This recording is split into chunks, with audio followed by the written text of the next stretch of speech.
So this is part 2. This is dedicated for you, Tim WALZ. This is my conversation I had with a Tyler from your office. And all these pictures here in the background. That's all the times with me and my kid from the day she was born all the way to about 1.5 years old from the last time I seen her.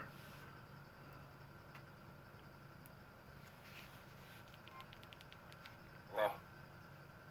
Hi Matt, this is Tyler returning your call from the governor's office. Right. How's it going?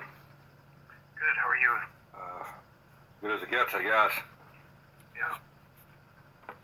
I wanted to connect with you about the letter you had sent us, see if there was anything our office could help with.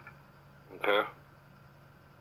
Yeah, it'd be appreciated, because I mean, the kind of more this goes on, it's just festering into more and more, and now it's turning into like legal problems for me. And I just had court on Monday, and now I got to go again on the 2nd, and then again like on the 14th now, because like they don't want to look at it or deal with it because people involved. And I mean, I haven't seen my daughter since she's 1.5 years old, and she's like 19 now, you know. And I went through the whole process from day one. The right thing, filed the papers, and I had court-ordered visitation, and she wouldn't bring the kid, and I filed papers and tried to get the court to force her to, and not one time in any paper did they even tell her, like, you got to make the kid available, he's got court-ordered rights, and never forced her or nothing. And then I got to go back and file papers again, and then they said I was being vindictive. And they put a block on my case, said I couldn't file papers anymore, that I have to write a letter to a judge first and ask permission, and not one time since my daughter was 1.5, you know. Yeah. And then to find out that, like, this whole time my daughter's been living under the same roof as a convicted child molester, you know. And I'm like, and then dealing with the probation officer, the supervisor, the county attorney, I mean, all the way down the line. I mean, for like almost 2 years now, and it's just it turned into them ignoring me, and then the probation officer supervisor goes and files a restraining order, so that way he doesn't have to talk to me or say anything. I mean, it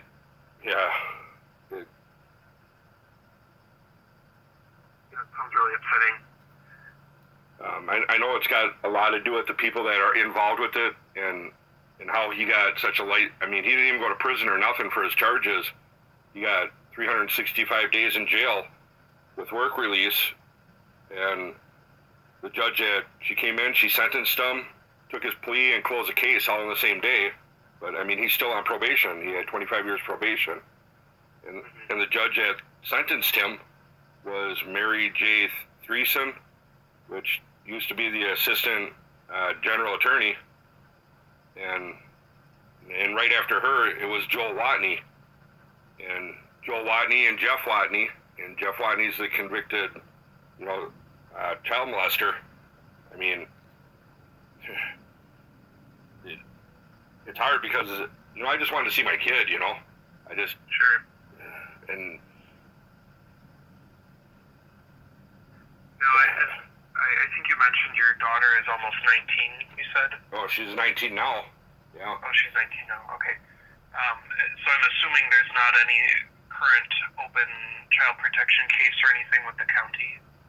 No, now, okay. right before my daughter turned 18, my ex wound up filing a restraining order, including my daughter with it, just to drag it out like another 2 years for me to even see my kid.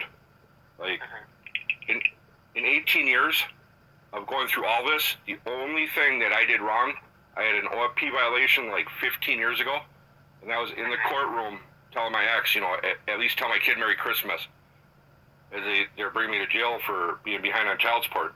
That is the only thing, and it says right on the violation in the courtroom. I looked at her and said, at least tell my kid Merry Christmas. That is, in 18 years, that's the only thing I got that I did, that I, you know, violation or anything. And the whole time I've been going through this, and now it's just, instead of them looking into it, they choose to just ignore me. And I mean, I get it, they're wrong and they don't want to whatever, but I mean, this isn't right, you know.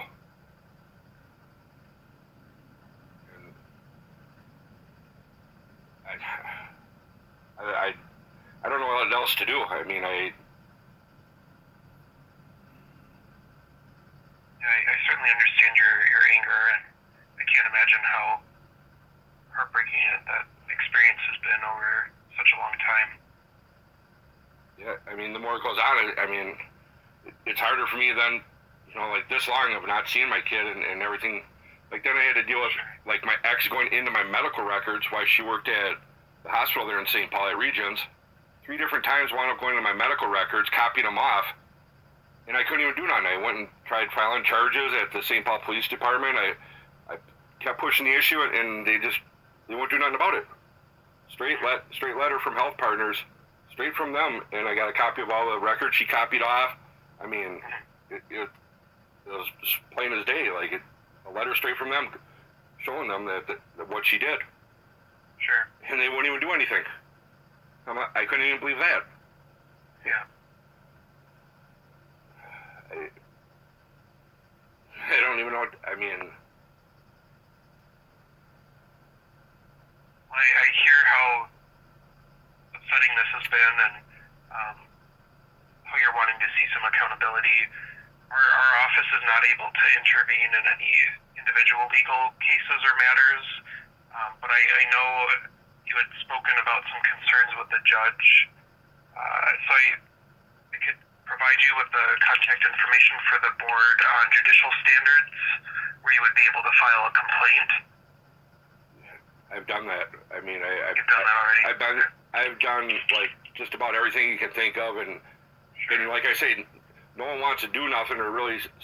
I mean, I've dealt with the Hastings Police, the Burnsville Police, the South St. Paul, the Lakeville. I mean, I did.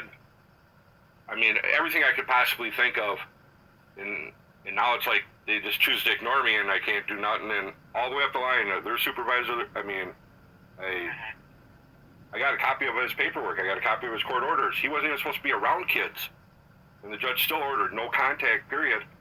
And then a couple months after that, they moved in together, and my kid's living with them. And the probation, everyone knew about it, and no one wants to say nothing or do nothing because of the judge had sentenced him in the connection with Joel WATNE and Jeff WATNE.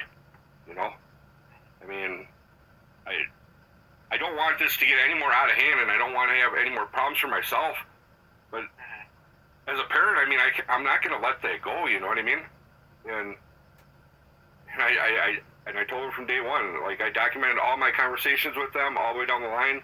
So I mean, there's no miscommunication on any of this. This is straight fact. Me talking to them, and I don't want it to get any worse, and I don't want to make problems, and I don't want to get in any more trouble. But absolutely, as a parent, will I never ever allow finding out that my kid's been living with a child molester. You know, I mean, it's just ridiculous. I mean, I just can't. I'll never be able to live with myself unless I stand my ground on it, you know? Yeah. And I just don't. Well, if you have continued concerns about your daughter's safety, there's an organization called Day One Services that does a lot of support for people surrounding sexual or domestic abuse. I mean, we're past all that. My kid's now 19, Okay. and Sure. I contacted them back with my daughter before she turned 18 when I found out. Okay. And ever since that point on, this is like how it's escalated. I mean, something needs to be done, and someone needs to look into it and hold them accountable, because what happens next, I don't want stuff to escalate or get any worse. I don't, and I'm trying to reach out to every single person and everything I can possibly do, because I'm not going to allow them to start taking my freedom now over this and locking me up because they don't want to deal with it. And their way of dealing with it is by putting charges on me and to make me look bad. If that's how it is, then I can't, you know what I mean? Yeah, I hear you.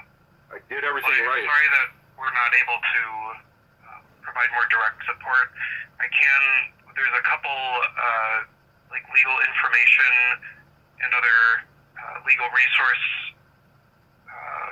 entities or organizations that our office will direct people to for individual legal matters. Would you be interested in me sharing any of that with you? What is that? There's two. There's one that's called Legal Aid for Minnesota, and then there's also another one called Law Help Minnesota. Legal aid, where you go to meet with someone for a half an hour and they give you advice. Like, I've been through all that. I ain't got money to go and buy it. You know, it's like if you ain't got money to go pay for some attorney, you just got to take it. But you got to understand, I'm a father, and I find out about a convicted child molester around my kid, and I'm not gonna. You got to understand, I'm not gonna let it go, and I don't want. You got to understand, I don't, and I'm trying not to. But if I have to, I will, and that's all there is to it. And I will take it to any extreme I have to make my point, whether I die or not, because they've taken everything from me from day one going through this. I kept my cool. I filed my papers. I did everything by the book. Now I reached out and I expressed my, like, you gotta understand. It's not gonna be blown. And I mean, if no one's willing to step in and do something and look into it, then it's gonna go on. And what happens from there, I'm not gonna allow it. You gotta understand that. Like, I will not. And if it means the death of me of standing my ground on this. And then the news is going to wind up stepping in, and then it's going to be a big ordeal, and they're going to look at all this that I got documented, my recorded conversations, and they're going to realize, like, what's been going on here, this is pretty messed up. Why wasn't something done? Why didn't they do their job proper? And that's what it's going to come down to. If they do not want to do anything, or not, if nothing's done, or, you know.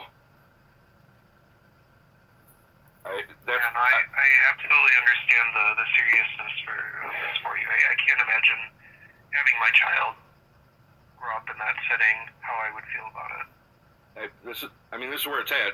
I got court again on the 2nd. I'm not going to court, and they can come get me on a warrant. And at that point, I will have a standoff with them. I will not allow this to go on. I will not allow them to take my freedom and sit there and brush it under the rug like I'm the bad guy because I had to speak out and question this, and they choose not to deal with it. This is what it's down to. I'm dead serious, 100% serious. This is what it'll come down to. And I do not want to. I absolutely don't want to get in trouble. I just want what's right is right. You know what I mean? Yeah. They need to do what's right, and they know they don't want to accept that they're wrongdoing and allowing all this. And I will not allow it. I just won't. They've taken everything from me from day one of trying just to see my kid. And like 18 years later, to find, I can't. I'm sorry, I won't. And that's what I have to do. If I have to stand my ground, then I have to stand my ground, because I guarantee you then the news is going to get in, and it's going to be a bigger ordeal than what it already is. But I'd rather deal with it so it's not a bigger problem, and that's what I want to do. And I've tried all along. I mean, if no one's willing to step in, then the next is going to be heard about it on the news. That's where it's at. I mean, because I'm going to stand my ground. I just won't allow it. I apologize again that our office isn't able to take more direct action on this, but I understand. At least I reached out to you. I recorded my conversation with you. I will post it online with everything else. I recorded our conversation, and I'll post it online with all my other stuff on my YouTube channel to show that I expressed myself all the way up to the governor's office, plus with the county general attorney, whatever, all the way down the line. Like I said, I documented every single thing I went through and had to deal with all the way down the line, and it shows straight fact. Now I reach out to you. Now let's say something does happen down the road, and let's say we just had this conversation. They're going to go back and they're going to listen to this conversation you and I just had. When I'm expressing all this to you, you got to understand that. You got to understand that. You probably want to go down. You probably want to go on my YouTube channel and look it up under Matthew Becker, and you'll see over 130 some things I've already posted of my recorded conversations, my documentation of everything. You probably want to look at that before you make any choices any further, because, like I said, this conversation as well will go on there. How much I've reached out and tried everything I possibly humanly can, and this is, you know what I mean?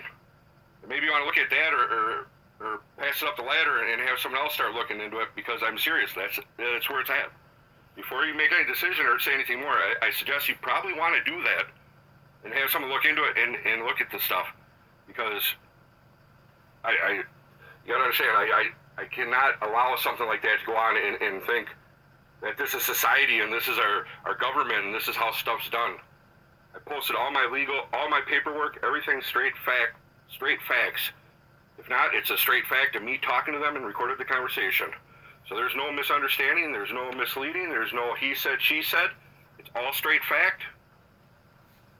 That's all there is to it. I mean, you gotta understand, a lot of stuff could be prevented right here and right now by me reaching out and trying every single thing I'm trying to do, and me again reaching out, trying to prevent stuff from escalating because I don't want it to. I wouldn't waste my time doing this if I didn't care.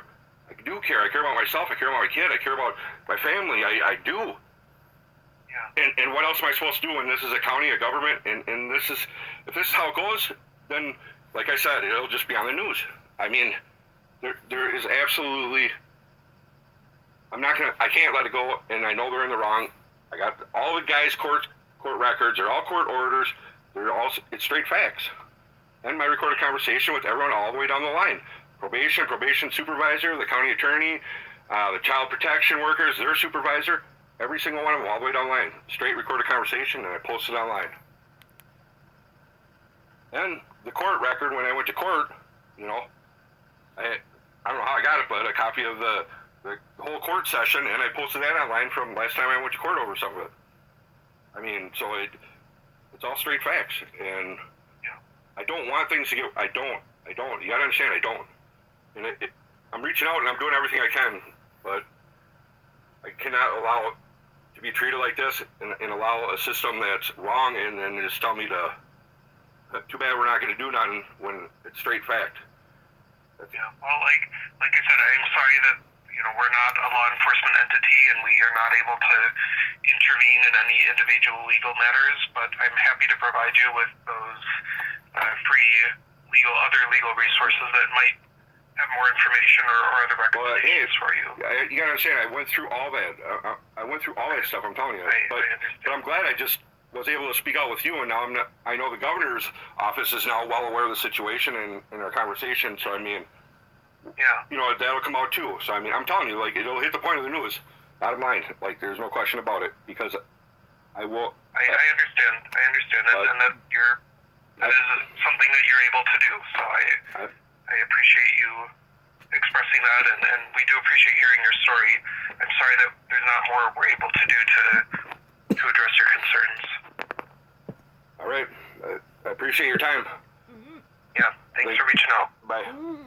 Bye-bye.